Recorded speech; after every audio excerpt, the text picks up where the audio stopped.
बिस्मिल्लाहिर्रहमानिर्रहीम। अस्सलामु अलैकुम। मोहतरम नाज़रीन, पाकिस्तानी मुआशरे की नज़र में अच्छी औरत वो है जिसकी अपनी कोई राय नहीं होती, जबकि इस्लाम में ऐसा हरगिज़ नहीं है। बल्कि इस्लाम ने तो अच्छी और नेक औरत की 10 खूबियाँ और निशानियाँ बयान की हैं जिनसे कोई भी इंसान एक अच्छी औरत को पहचान सकता है। हर फर्द की ज़िंदगी में औरत किसी न किसी सूरत में एक मुअस्सर किरदार अदा करती है।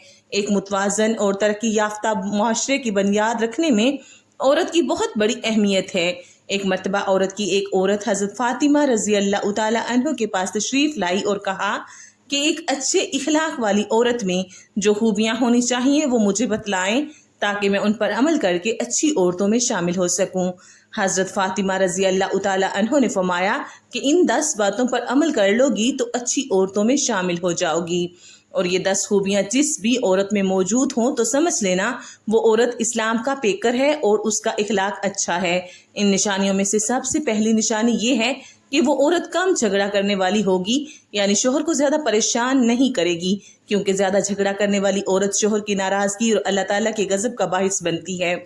जो औरतें अपने शोहर को परेशान नहीं करती और उनके गुस्से को बर्दाश्त करती हैं तो उसका शोहर उससे बेपनाह मोहब्बत करता है और अल्लाह ताला भी उस औरत से खुश होते हैं। दूसरी निशानी ये है कि अच्छी औरत फराग दिल होती है, यानी सखावत करने वाली और सदका देने वाली होती है, क्योंकि सदका हर बला को टाल देता है और एक अच्छी औरत सदका देने में देर नहीं करती। एक मर्तबा बनी इसराइल की एक औरत अपने नौमौलूद बच्चे को पास लिटा कर कपड़े धोने में मसरूफ थी कि दरवाजे पर एक फकीर ने सदा दी कि अल्लाह के नाम पर रोटी दे दो। उस औरत के पास सिर्फ एक रोटी थी। उसने रोटी के 2 टुकड़े किए और एक टुकड़ा फकीर को दे दिया, यानी अल्लाह की राह में सदका कर दिया। कुछ देर बाद एक भेड़िया वहां आया और उसके बच्चे को उठा कर ले गया। औरत चीखती चिल्लाती हुई भेड़िए के पीछे भागी। अचानक से एक शख्स भेड़िए के आगे आया और उसने भेड़िए से बच्चा छीन कर भेड़िए को जमीन पर पटक दिया। उस औरत ने उस बंदे का शुक्रिया अदा किया और कहा कि तुमने मेरे बच्चे की जान बचाकर मुझ पर एहसान किया है। उस बंदे ने कहा कि मैंने कोई इंसान नहीं हूँ बल्कि एक फरिश्ता हूँ। तुमने जो आधी रोटी अल्लाह की राह में सदका की थी उसी सदके की बदौलत अल्लाह ताला ने तुम्हारे बच्चे की जान बचाई है। सुभान अल्लाह।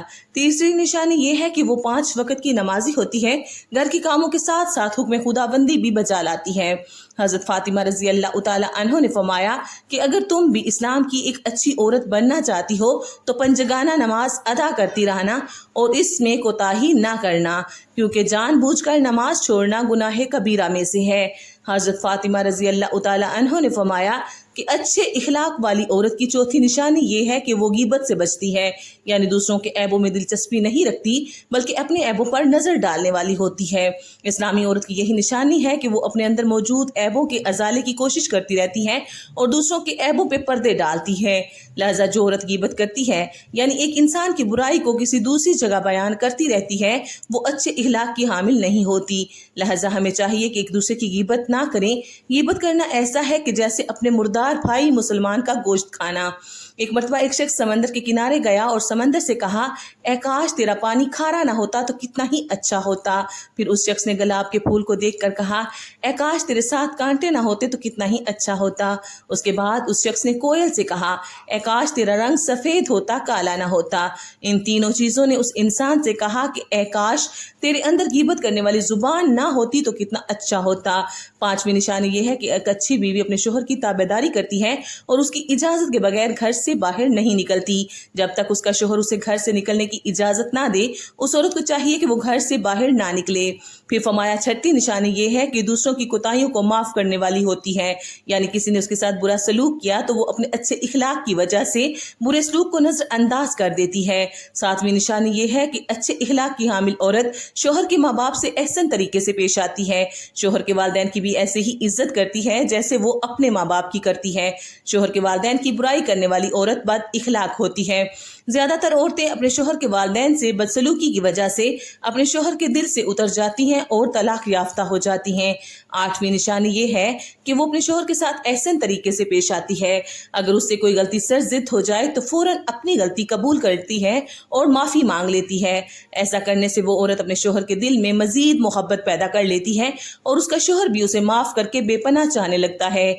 9वीं निशानी ये है कि जब भी उसका शोहर घर से काम के सिलसिले में निकलता है تو وہ رخصت کرتے وقت اسے دعاؤں کے ساتھ رخصت کرتی ہے، کیونکہ اچھے اخلاق والی عورت کے اندر یہ خوبی ہوتی ہے کہ جب تک اس کا شوہر گھر نہ لوٹے اس کا دل بے چین رہتا ہے اور ہمہ وقت اس کی خیر و عافیت کی دعا مانگتی رہتی ہے۔ آخری اور 10ویں نشانی یہ ہے کہ وہ اپنے شوہر کے ساتھ غربت میں بھی خوش رہتی ہے۔ اچھے وقت میں تو ہر عورت اپنے شوہر کے ساتھ خوش سلوکی سے زندگی بسر کر لیتی ہے، لیکن جیسے ہی غربت کے دن آتے ہیں تو بد اخلاق عورتیں اپنے شوہر کو تنہا چھوڑ دیتی ہیں اور بعض اوقات کچھ عورتیں خلا کا راستہ اختیار کر لیتی ہیں، جو کہ گناہ کبیرہ ہے۔ حضرت مولانا جلال الدین رومی نے مردوں کو مخاطب کرتے ہوئے فرمایا کہ مردوں کو چاہیے کہ وہ ایسی نیک عورتوں کا انتخاب کریں جن میں حضرت فاطمہ رضی اللہ تعالی عنہ کی بتائی گی یہ ساری نشانیاں موجود ہوں، تاکہ شادی کے بعد اچھے اور احسن طریقے سے وہ تمہاری نسل کو پروان چڑھا سکیں اور تمہاری زندگی کو جنت کے باغوں میں سے ایک باغ بنا سکیں۔ آمین۔ آخر میں اللہ رب العزت سے یہی دعا ہے کہ اللہ تعالیٰ مجھ سمیت ہم مسلمان بہنوں کو اسلام کا پیکر بنائے اور مدرجہ بالا نشانی کو اپنے اندر پیدا کر کے اپنے گھروں میں خوشحالی لانے کی توفیق عطا فرمائے۔ آمین۔